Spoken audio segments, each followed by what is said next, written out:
Congratulations!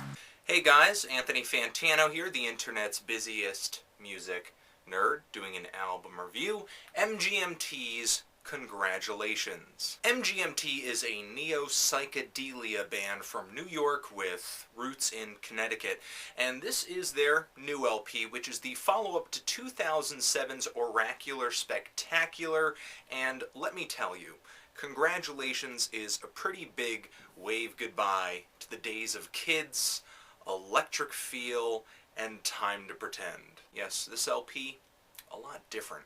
A lot like strapping a bomb to yourself and jumping off of a cliff, blowing up, and then ascending to heaven, where God gives you a handful of acid, and then the both of you take this acid, and then go see the most epic rock laser light show that has ever occurred in your afterlife. Well, maybe it's not that druggy, but this thing is a trip through some of MGMT's favorite rock sounds. Do not let the cover or the really poppy feel of MGMT's past singles fool you, because these guys are a really well-read band. Throughout Congratulations, there are elements of new wave music, of psychedelic rock that is really rooted in the 60s, also glam rock too, and a little bit of post-punk music. And the recreation of these sounds on Congratulations is really sincere, not just a cheap Xerox. There are a lot of references to the music influencing this album in the lyrics, and a little bit of hero worship too. For example, Dan Tracy of the band TV Personalities,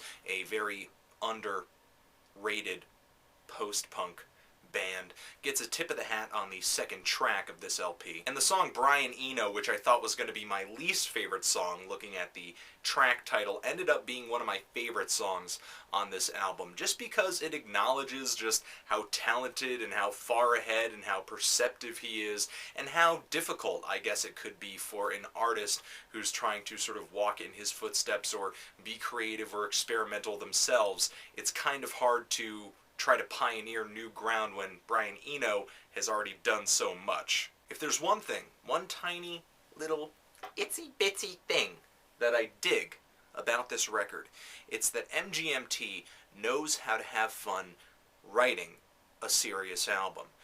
And even though the lyrics and some of the changes and some of the melodies are really abstract or weird or seem druggy, the production is really great, really clean, really well mixed and well engineered. It really puts a strong platform underneath this entire album. Some of the sounds they come up with on this LP really make it a jungle, like an adventure of sonic texture. It's like the band took a time machine, stole all the sounds from the 80s, and then went back to the 60s and the 70s to make the music of that time, sort of with the sounds of the 80s a little bit. It's just this really weird mashup of all these decades of music. And for me, that makes it a really pleasant listen.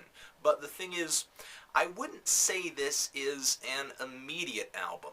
Not an immediate album. Not a catchy, bam in your face, I get it kind of album. This thing is not for the impatient, and if you can't handle a little experimentation, your dainty little sensibilities, your fragile baby sensibilities are going to be shattered. It does have its really eccentric moments, like for example the first single to come from the LP, Flash Delirium, changes styles and changes ideas like changes are going out of style. Many of these songs do not conform to a pop song structure, and the 12-minute long Siberian Breaks goes through so many builds and falls, with one idea jumping into the next. It kind of reminds me of the second side of the Beatles' Abbey Road. Anyone who was surprised by this change from Congratulations to Oracular Spectacular wasn't paying attention to the band.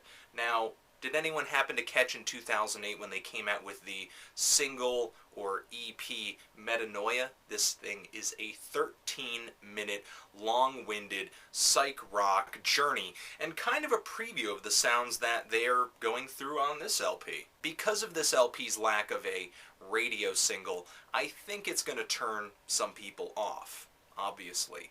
But I, for one, am really happy that MGMT decided to make an album that is more of a listening experience than just a assembly of songs. My only real critique of this LP is that it gets a little thin in the middle. That's where some of my least favorite tracks are, but it starts strong and ends really strong. Not wasting all its gas in the beginning and also not sputtering out before the end. I think more well-traveled music listeners will see Congratulations as kind of a modern take of stuff the Beatles, Bowie, Arthur Brown, and Brian Eno were doing back in their heydays, and a really comparable contemporary to bands like Of Montreal and Flaming Lips. I think this thing is a real shot to anybody who saw them as just a singles band, and also a shot to anyone who only liked the singles. This thing is a great LP, and I think I'm going to have to give it a very, very light 8. Just sort of teetering on a strong 7, but an 8 nonetheless. If you heard the album, what did you think of it? Did you like it? Did you hate it? Did you like this approach that the band was going for on this album? Do you like Oracular Spectacular better? You like this better? Let me know. Anthony Fantano, MGMT, congratulations forever.